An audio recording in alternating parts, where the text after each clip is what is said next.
Welcome back, traders. So we have the FANG complex, F and FANG Facebook, changing its name to Meta, the holding company, and I wanted to see what that means for the chart of Facebook.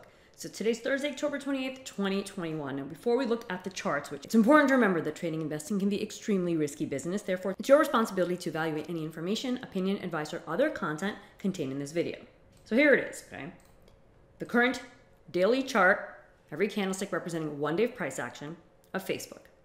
And a few hours ago, they announced that they've changed their name and they're now going to be called Meta in the broad term. And Meta owns, Facebook and Instagram and WhatsApp and a bunch of other things. Well, let's look at the stock act. So first I'm going to squish up the chart. So something I like to do when I look at a daily chart is kind of squish up and look at a couple years of price action. And then as I detail in my winning price action playbook and missing trend strategy, I have certain durations of time I like to study and zoom back out. So coming in to the more recent price action, essentially looking back over the past year, 14 months or so, here's something really important, okay?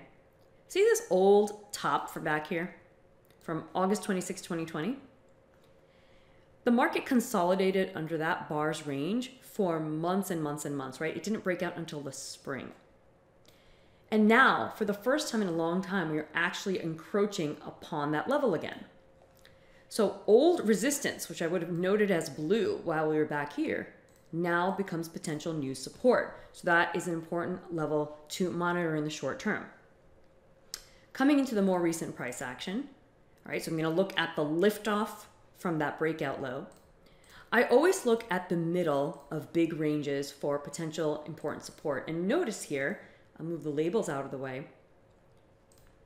Shares are still hovering around the 50% retracement of the giant advance from January 14th to September 1st. That adds another layer of support. So do you see how there's two different ways that I'm calculating price support, unrelated, but they're coming in and giving us this $10 range? Pretty awesome, right? Now, one more thing to look at is the most recent fall off of these September highs. When you look at that move, notice that the RSI power zones have been completely capped by the bear resistance power zone since September, and they traded down to the bear support power zone. And now they're up higher again and capped still by the bear resistance power zone.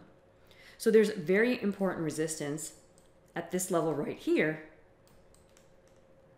And depending on how price action approaches that and or climbs above it, it could really reset Facebook for a new move higher. So now there's a more clear approach to what possibilities lie ahead for Facebook, or I guess I should call it Meta, although that'll take me a while. And the ticker's even going to change, I think, in early December here, so we're going to watch for that. But big news for Facebook and what impact it's going to have on the stock, we're going to see over coming days and weeks. But the price is fact, guys. The share price, what it's traded, how it's traded is fact, and you can use past price, time, and momentum action to be ready for the future. So remember to subscribe, like, and follow, and I'll catch you next time.